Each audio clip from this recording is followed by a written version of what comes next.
Hello everyone, welcome back to CG fantasy strategy by sports Baazi. मेरा नाम है जय शर्मा, मेरे साथ है ऋतिक कपूर। किदा वीर जी? मैं बढ़िया वीर जी, तुम सुनाओ। ओ बढ़िया यार, कोई मॉर्निंग ब्लूज नहीं है, मंडे ब्लूज नहीं है बिल्कुल भी। आज कल रात को जो मैच हुआ है यार, एमएस धोनी ने जो छक्के लगाए हैं, उसके बाद एंड में रोहित शर्मा की बैटिंग, उनका शतक भी आया, लूजिंग कॉज में है वो बात लगा, लेकिन रोहित शर्मा को बैटिंग करते हुए बहुत सुकून मिला। और ओवरऑल ना रात को नींद बड़ी अच्छी आई है मेरे को। नींद बहुत अच्छी आई। मैं तो इंडियन क्रिकेट के बारे से सोच रहा हूँ कि उस चीज़ के लिए भी बहुत अच्छी खबर है। रोहित शर्मा सेंचुरी बना रहे हैं, विराट भी सेंचुरी बना रहे हैं। अभी तो बना दी इन्होंने इस आईपीएल सीजन में।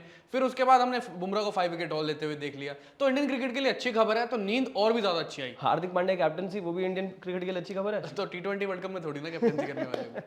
लेकिन काफी अच्छा है, बहुत बहुत बढ़िया है। और जितने सीनियर प्लेयर्स हैं सब परफॉर्म कर रहे हैं। जिनके ऊपर संशय था कि ये खेलेंगे या नहीं खेलेंगे T20 वर्ल्ड कप में, उन्होंने भी अपनी दावेदारी पेश कर दी है। और साथ साथ ऋषभ पंत भाई साहब, उन पे भी नजरें रहेंगी। लेकिन आज नजरें किस पे रहेंगी?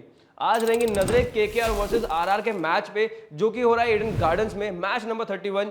और बहुत ही इंटरेस्टिंग होने वाला है। कौन सी टीम यहाँ पे जीतेगी, क्योंकि बहुत ज्यादा तगड़ा मैच होगा। दोनों बहुत स्ट्रॉन्ग टीम्स हैं और गजब की दोनों मतलब ये आईपीएल कैंपेन चल रहा है उनका, तो काफी इंटरेस्टिंग रहेगा। आप किसको सपोर्ट कर रहे हो आज? मैं केकेआर को सपोर्ट कर रहा हूँ इस मामले में। ओके, गद्दारी कौर पे?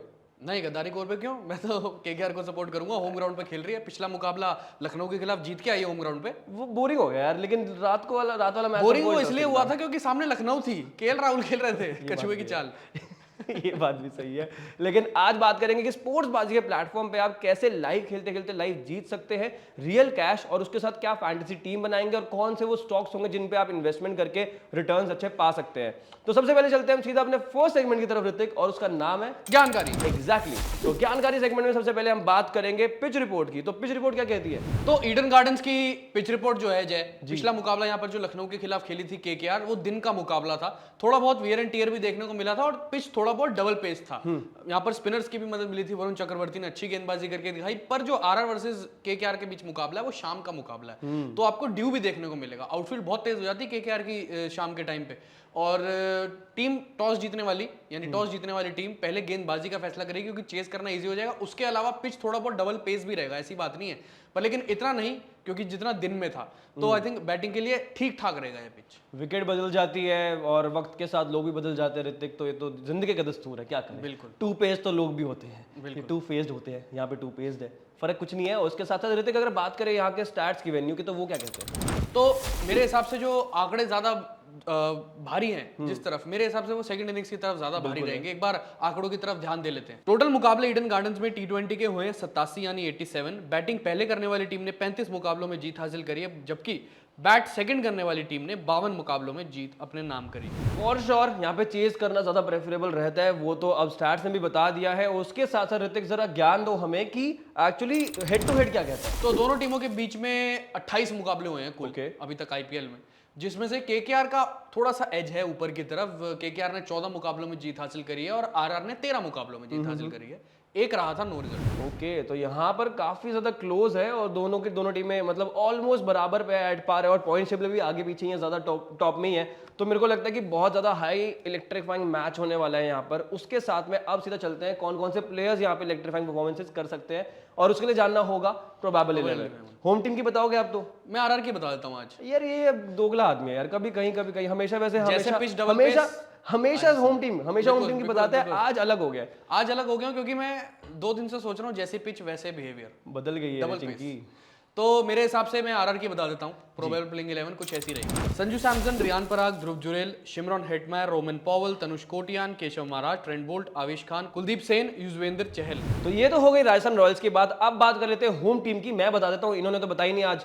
तो कोलकाता नाइट राइडर्स की प्रोबेबल 11 कैसी दिखती है? Phil Salt, Sunil Narayan, Venkatesh Iyer, Shreyas Iyer, Angkrish Raghuvanshi, Andre Russell, Ramandeep Singh, Mitchell Starc, Harshit Rana, Vaibhav Arora and Varun Chakravarthy. Ritik, उसके साथ साथ एक और इंटरेस्टिंग चीज ये लग रही है कि मैं ना बहुत एक्साइटेड हूँ मिचेल स्टार्क को देखने के लिए, बिकॉज जिस तरह से लखनऊ के खिलाफ उन्होंने गेंदबाजी करी है, 3 विकेट्स निकाली है। अब मेरे को लगता है वो उनका थोड़ा फॉर्म जो है वो ट्रैक पे आ रहा है। तो अब मैं बड़ा एक्साइटेड रहूंगा कि आरआर का जो बैटिंग ऑर्डर है उनके खिलाफ वो कैसे परफॉर्म करते हैं।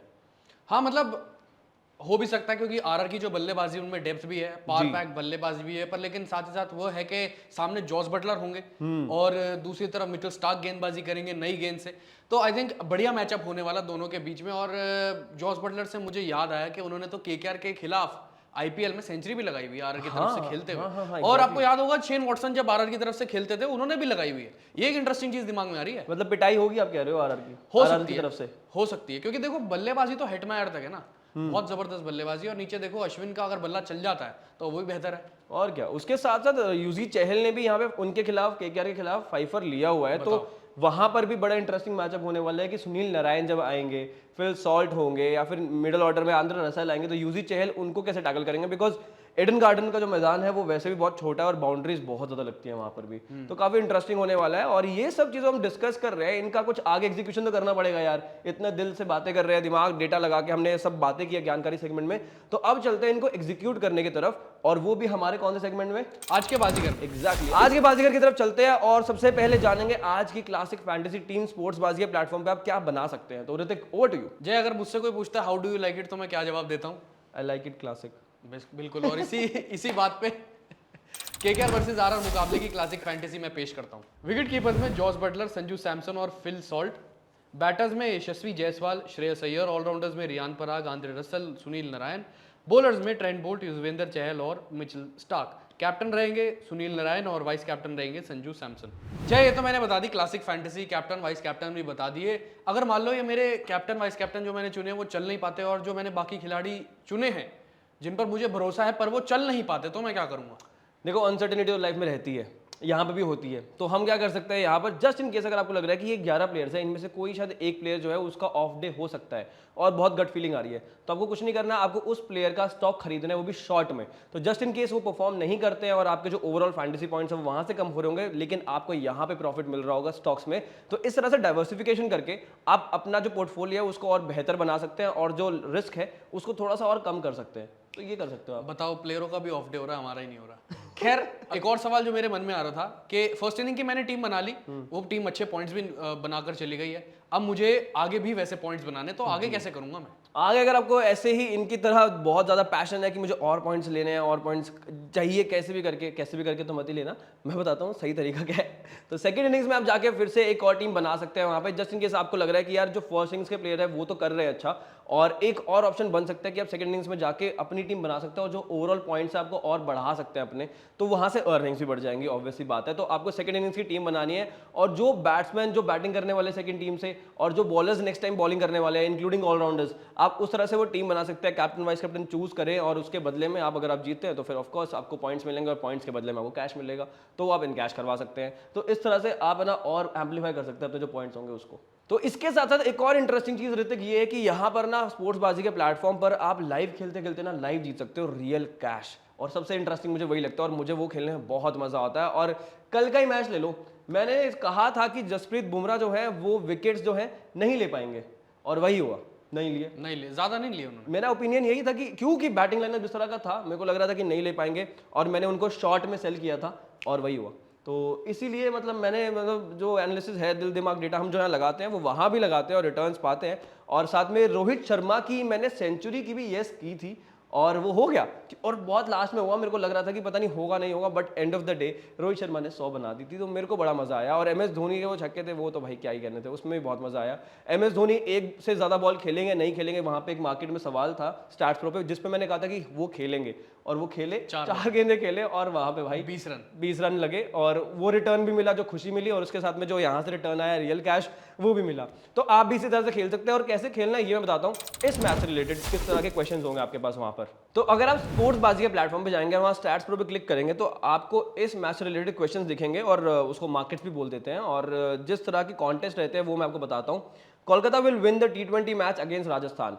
अब कोलकाता जिस तरह की फॉर्म में है और वो भी अपने घर पे, उनको हराना बड़ा मुश्किल है, तो प्रोबेबली आप कह सकते हो कि हाँ यस पॉसिबिलिटी है कि वो कोलकाता मैच जीत सकती है। लेकिन मेरा ओपिनियन तो ये रहेगा कि हाँ कोलकाता जीत सकती है, लेकिन अगर आपका ओपिनियन है कि नहीं राजस्थान रॉयल्स भी टक्कर का मुकाबला देने वाली है और वो भी जीत सकती है, उतनी पॉसिबिलिटी उनकी भी है, तो आप नो पे जाकर क्लिक कर सकते हैं और अपना ओपिनियन वहाँ शेयर कर सकते हैं, इन्वेस्ट कर सकते हैं और रिटर्न्स में रियल कैश पा सकते हैं। उसके साथ सेकंड अगर क्वेश्चन देखें यहाँ पर, तो वो ये है कि toss winning team will opt to bowl first.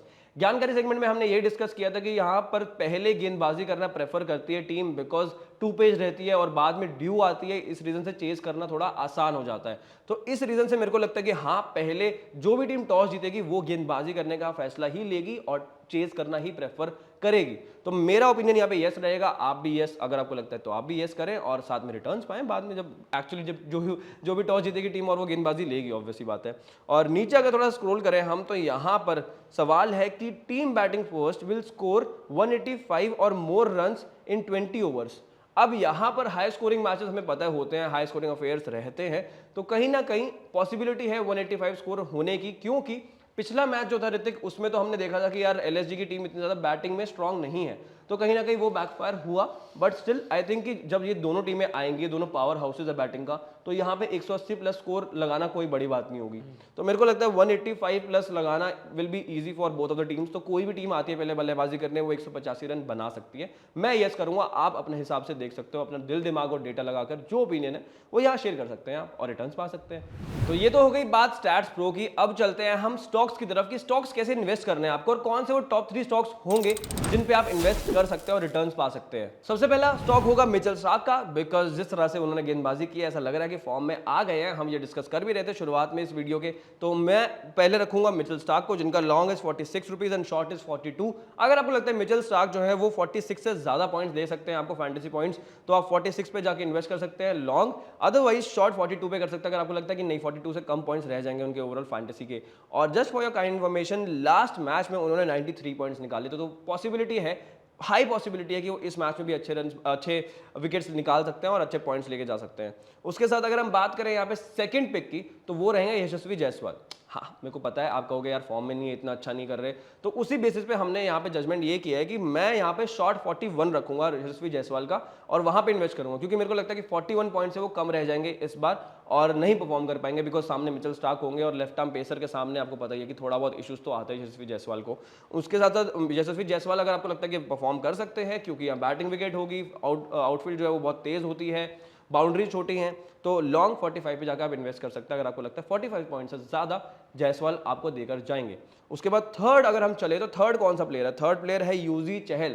5 लिया हुआ है केकेआर के खिलाफ, कॉन्फिडेंस ज्यादा है ही और पर्पल कैप होल्डर्स की लिस्ट में वो टॉप में आ रहे हैं, तो मेरे को लगता है कि फॉर्म में है और उस चीज का फायदा बहुत मिलेगा और स्पिनर्स के लिए बहुत मदद रहती है वहां पे केकेआर के मैदान पे, ईडन गार्डन्स के मैदान पे। और लॉन्ग 38 रुपीज है यूजी चहल का और शॉर्ट है 34 रुपीज।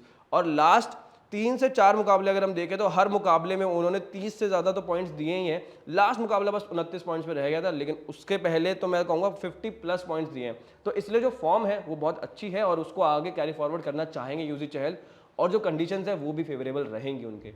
ये तो हो गई स्टार्ट्स प्रो और स्टॉक्स की बात, पर लेकिन जय आपने सुना क्या तनुष कोटियन को आप जानते हो, जिन्होंने पिछले मुकाबले में आरआर के लिए ओपनिंग करी थी जॉस बटलर की जगह पर गैर मौजूदगी में। मुंबई रणजी टीम के लिए तो वो 11 नंबर पे भी खेले हुए हैं, बिल्कुल, पर अब राजस्थान रॉयल्स के लिए वो ओपन कर रहे हैं। एग्जैक्टली, मतलब सरप्राइजिंग था काफी कि तनुष कोटियान जो 11th पे खेलते हैं 11वें नंबर पे 10वें 11वें पे, बिकॉज वो बॉलर है, तो वो ओपन कर रहे हैं।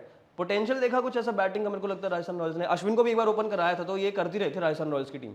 आई थिंक इस बार मुंबई रणजी टीम के लिए उन्होंने तेज गति से रन भी बनाए थे, इस बार रणजी ट्रॉफी में शतक भी लगाया था, 120 रन की उन्होंने पारी भी खेली थी, मुझे याद है। तो इस वजह से उनको थोड़ा सा लेवल अप इस चीज से मिला, पर लेकिन ये मेरे हिसाब से डिसीजन ये हो कि ऊपर आके तेज रन कर दे जी। थोड़े बहुत उन्होंने 20-30 रन किए थे तेज, पर लेकिन उतना इंपैक्ट नहीं छोड़ पाए क्योंकि डेब्यू था, थोड़ा सा मन में रहती है वो चीज, नर्वसनेस रहती है। हो सकता है आगे अब डर खुल गया हो उनका, अब सामने पर अगर खेलते हैं, वैसे तो अब जॉस बटलर आएंगे ऐसी बात नहीं है, पर लेकिन अगर मान लो खेलते हैं पर सामने तो बॉलिंग अटैक फिर वो वाला दूसरा वाला हो जाएगा ना। मिचेल स्टार्क होंगे वहां पे, कैसे फेस करेंगे 140 प्लस की स्पीड, वो देखने वाली बात होगी। तनुष कोटियान क्या दूसरे सुनील नारायण हो सकते हैं, वो भी एक सवाल रहेगा, क्योंकि वो भी उस तरह के हैं और वैसे ही अगर या पोटेंशियल पे आप टैप ऑन कर रहे हो तो क्या पता तनुष कोटियान भी वैसा कुछ आउटपुट लेकर आ जाए, यू नेवर नो। लेकिन इंटरेस्टिंग रहेगा उनको देखना कि अब इस मैच में भी ओपन करेंगे या नहीं करेंगे। आपको क्या लग रहा है?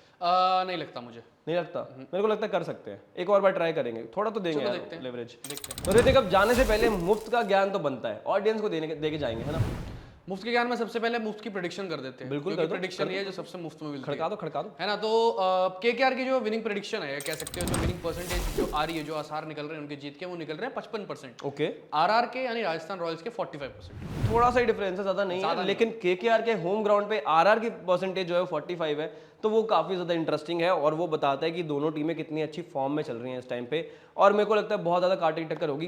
क्या लास्ट ओवर तक जाएगा मैच?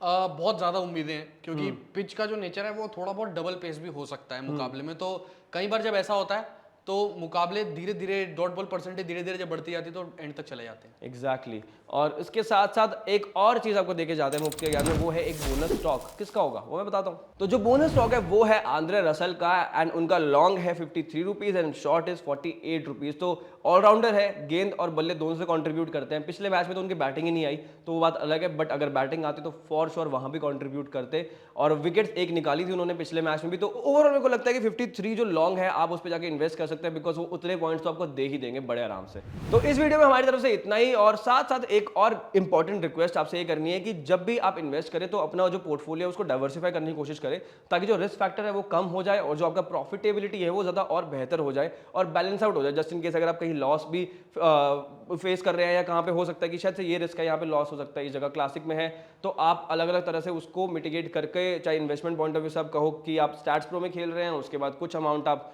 स्टॉक्स में भी लगा रहे हैं, ताकि ओवरऑल आपको जो रिटर्न्स है वो बेहतर मिले। और रिस्पॉन्सिबली खेलें, स्मार्टली खेलें, और वो आप वैसे खेलते हो लेकिन ठीक है फिर भी कहना बनता है, राइट।